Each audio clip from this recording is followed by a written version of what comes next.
देश भर में एक तरफ जहां मस्जिदों के लाउडस्पीकर से निकलने वाली आजान और हनुमान चालीसा को लेकर बवाल मचा हुआ है, तो दूसरी तरफ मनसे प्रमुख राज ठाकरे की चेतावनी के बावजूद आलम यह है कि अब मुंबई के कई सारे मस्जिदों से सुबह की आजान बिना लाउडस्पीकर के हो रही है और कई सारे मस्जिदों में होने वाली आजान की आवाज को अब कम कर दिया गया है।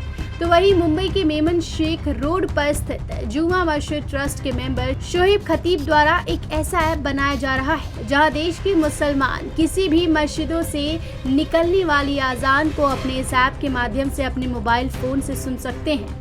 दिन में 5 बार होने वाली आजान को किस तरह मुसलमान सुन सकते हैं और ये ऐप किस तरह काम करेगा, इस विषय पर हमारे संवाददाता राहुल शुक्ला ने जुमा मस्जिद के चेयरमैन शोएब खतीब से खास बातचीत की है। देश में एक तरफ जहां हनुमान चालीसा और अजान को लेकर मामले जो है लगातार बढ़ रहे हैं, विवादित बयान भी चल रहे हैं, ऐसे में कहीं न कहीं धर्म में कहीं न कहीं विवाद भी पैदा हो रहे हैं, हिंदू मुस्लिम की बातें चल रही हैं। लेकिन ऐसे में एक बड़ी खुशखबरी है, एक अच्छी खबर भी है जो हम चाहते हैं कि आपको पता चले। जिस तरीके से अजान को लेकर मामला, लाउडस्पीकर को लेकर ये मामला कहीं न कहीं विवादित हो रहा है, ऐसे में एक ऐप के द्वारा लोगों को आसानी से वो अजान अपने घर बैठे सुन सकते हैं और अपने तरीके से कर सकते हैं। हमारे साथ जुमा मस्जिद के चेयरमैन ट्रस्ट शोएब खतीब जी हैं।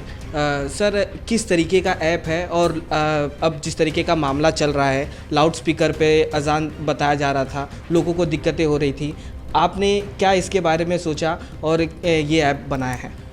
देखिए, सबसे पहले जब ये सुप्रीम कोर्ट का जो जजमेंट है, ये 2005 का जजमेंट है, ठीक है। इसको रात में 10 से सुबह 6 बजे तक के किसी भी धार्मिक के लिए, हिंदुस्तान में रहने वाला कोई भी मज़हब का बंदा है, वो स्पीकर या लाउड स्पीकर को इस्तेमाल नहीं कर सकता है। अनफॉर्चुनेटली हमारी एक अजान जो है वो सुबह के वक्त में आती है और वो 6 बजे से पहले होती है, तो कहीं ना कहीं उसके ऊपर कहीं रिस्ट्रिक्शन लगता है। अब ये चीज़ जो है वो हमारे मज़हब के साथ जुड़ी हुई है और एक हमारा आस्था का मसला है।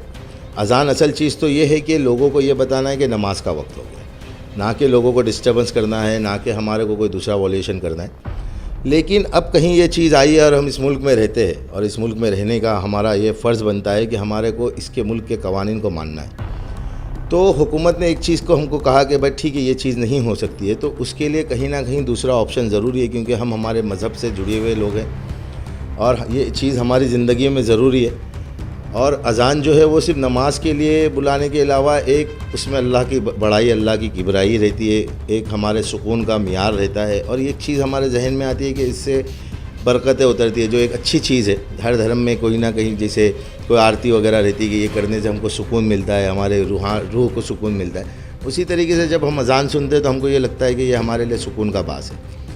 तो अब हुकूमत ने कहीं ये चीज़ के ऊपर कहीं रोक लगी है, तो हमने एक दूसरा तरीका सोचा। जैसे दूसरे मुल्कों में हमने इसकी तहकीक की कि कुछ कंट्रियों के अंदर ये एक सिस्टम है कि अज़ान मस्जिद के अंदर ही दी जाती है, लाउड स्पीकर पे नहीं दी जाती है, लेकिन लोगों के घरों तक के उस वक्त का अज़ान का पहुंचता है कि नमाज का वक्त हो गया, आप नमाज के लिए।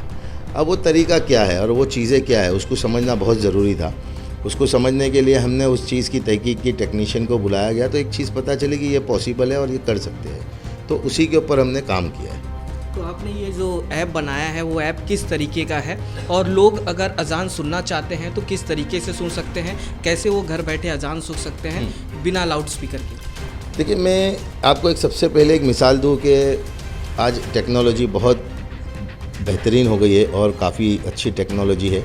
आप घरों में आजकल देखते होंगे, हम टीवी पे ऐप वगैरह देखते हैं कि जो वो एलास्का करके कोई चीज़ है, वो कोई हम उसको गूगल से कनेक्टेड रहती है।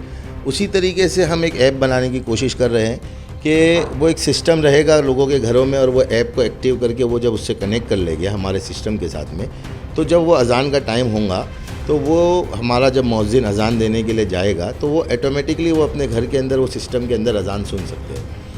अब ऐसा है कि जुमा मस्जिद अगर यहाँ पर है और बंदा रहता है बांद्रा में, तो वो जुमा मस्जिद की अज़ान अगर चाहे तो भी सुन सकता है। और हम ये कोशिश कर रहे हैं कि हर मस्जिद वाले जो है उस ऐप को लेकर चले, ताकि वो अपने मस्जिद के अतराफ़ में जो रहने वाले हैं वो अपने लोगों को अपने मस्जिद की अज़ान को सुने, ताकि वो दिक्कतें नहीं आए, ताकि वो परेशानी नहीं आए कि कहीं जुमा मस्जिद और बांद्रा जामा मस्जिद, फॉर एग्ज़ाम्पल दे रहा हूँ मैं, कि एक डिस्टेंस के बाद में फिर वो एक अलग इशू नहीं हो जाए। उसके अलावा हम हुकूमत के जितने भी हमको रूल्स एंड रेगुलेशंस है हम उसको भी नज़र में रख रहे हैं। जहाँ जहाँ हमको परमिशन लेनी है, ब्रॉडकास्ट परमिशन लेनी है या जो भी डिपार्टमेंट की परमिशन लेनी है, हम उसके ऊपर भी काम कर रहे हैं। अजान लोग किस तरीके से सुन सकते हैं लाइव, अगर उन्हें सुनना हो, किस मस्जिद का सुनना हो, उसे लेकर आप कैसे करें?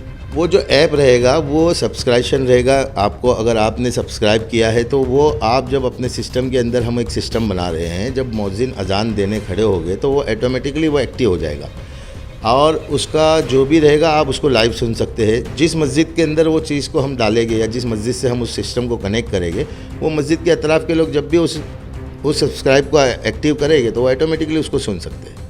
तो ये कहाँ कहाँ पर सुना जा सकता है?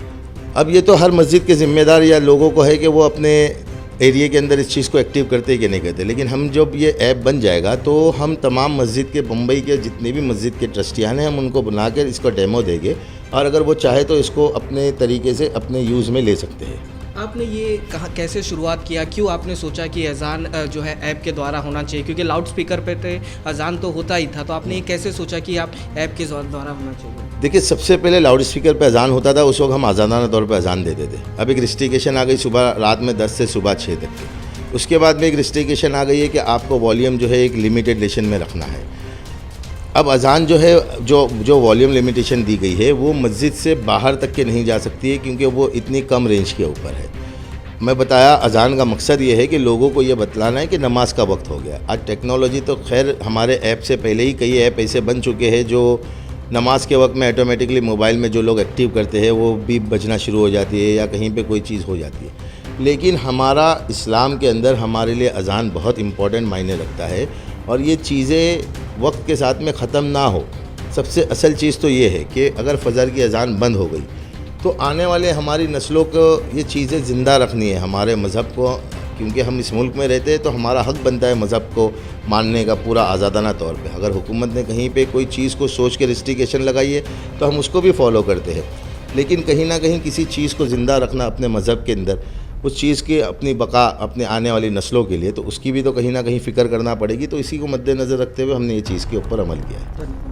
ये थे शोएब जी, जिन्होंने जिस सुप्रीम कोर्ट के जिस तरीके से ऑर्डर थे उन्हें को लेकर एक टेक्नोलॉजी का सहारा लिया और ऐसे में लाउड स्पीकर पर अजान को लेकर जिस पर परमिशन नहीं हो रही थी, नॉइज़ पोल्यूशन किया जा रहा था, तो ऐसे में इन्होंने ऐप के ज़रिए मुसलमान कम्युनिटी के पास अजान पहुंचाने की कोशिश की है।